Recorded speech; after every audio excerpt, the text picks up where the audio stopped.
Hi സുഹൃത്തുക്കളെ, അപ്പോൾ ഇന്ന് സംസ്ഥാന സ്കൂൾ കലോത്സവത്തിന് തിരിതെളിയുകയാണ് തിരുവനന്തപുരത്തിൻ്റെ മണ്ണിൽ. അപ്പം ഞാൻ ഇന്നലെ വന്നാണ് തിരുവനന്തപുരത്തിൻ്റെ മണ്ണിൽ. അപ്പോൾ ഗംഭീരമായിട്ടുള്ള കലോത്സവ കാഴ്ചകളാണ് ഇനി കുറച്ച് ദിവസം ഞാൻ നിങ്ങളിലേക്ക് എത്തിക്കാൻ പോകുന്നത്. അപ്പോൾ ഞാൻ ഇപ്പോൾ നിൽക്കുന്നത് തിരുവനന്തപുരം സെൻട്രൽ സ്റ്റേഡിയത്തിലാണ്. ഇവിടെയാണ് വേദി ഒന്നിട്ടോ. അപ്പോൾ ഇവിടുത്തെ കാഴ്ചകളാണ്. തുടക്കം എങ്ങനെയുണ്ടെന്ന് നിങ്ങളൊന്ന് കണ്ടിട്ട് അഭിപ്രായം പറയാം. പ്രത്യേകിച്ച് ഒരുപാട് പ്രശസ്തരായിട്ടുള്ളവരൊക്കെ ഇവിടെ എത്തിയിട്ടുണ്ട്.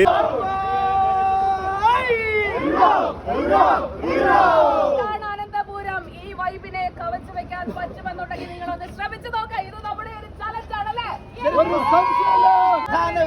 ഒന്ന് കാണിച്ചു കൊടുക്കും പ്രധാന വേദി.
വേദി ഒന്നിനുള്ളിലേക്കാണ് ഇനി നമ്മൾ പോകുന്നത്. എനിക്ക് പുറകിലാണ് വേദി ഒന്ന് കാണുന്നത്.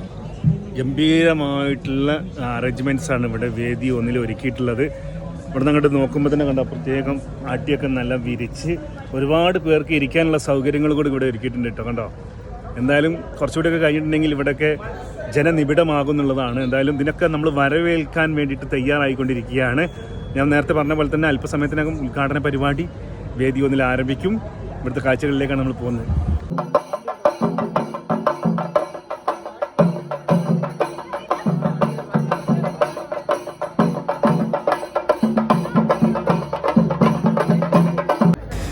അപ്പോൾ സംസ്ഥാന സ്കൂൾ കലോത്സവം ഉദ്ഘാടനം നടക്കുന്നതിന് തൊട്ട് മുമ്പുള്ള വേദി ഒന്നിലെ കാഴ്ചകളാണ് നിങ്ങളുമായിട്ട് ഞാൻ പങ്കുവച്ചത്.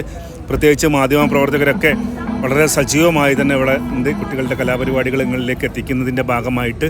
അപ്പോൾ എന്തായാലും ഇവിടുത്തെ കാഴ്ചകൾ ഞാനിങ്ങനെ ലൈവായിട്ട് നിങ്ങളിലേക്ക് എത്തിച്ചുകൊണ്ടിരിക്കും. വേദി ഒന്നിനു മുമ്പിലാണ് ഇപ്പോൾ ഞാൻ നിൽക്കുന്നത്. അത് കഴിഞ്ഞ് ഒരുപാട് വേദികളുണ്ട്. ഇന്ന് ഒരുപാട് മത്സരങ്ങളുണ്ട് കേട്ടോ. അതായത് മാർഗ്ഗംകളിയുണ്ട്, അതോടൊപ്പം തന്നെ ഒപ്പനുണ്ട്, അതായത് നാടോടി നൃത്തമുണ്ട്, അതുപോലെ തന്നെ സംഘനൃത്തമുണ്ട്, മോഹിനിയാട്ടം, അങ്ങനെ ഒരുപാട് അടിപൊളി കലാപരിപാടികളൊക്കെ ഉണ്ട്. സംഘഗാനമുണ്ട്, ലളിതഗാനമൊക്കെ ഒന്നാണ്. അപ്പോൾ എന്തായാലും ഇവിടുത്തെ കാഴ്ചകൾ നമുക്കിങ്ങനെ കണ്ടുകൊണ്ട് ഇരിക്കട്ടോ. പറ്റുന്നവരൊക്കെ ഞാൻ പറഞ്ഞല്ലോ, ഞാനൊക്കെ ഇതിനോടുള്ള ഒരു ഇഷ്ടം കൊണ്ട് മാത്രമാണ്, ഒരുപാട് വ്യൂസൊന്നും പ്രതീക്ഷിച്ചുകൊണ്ടല്ല ഈ ഒരു കലോത്സവ നഗരിയിലേക്ക് ഞാൻ മലപ്പുറത്ത് നിന്ന് എത്തിയിട്ടുള്ളത്.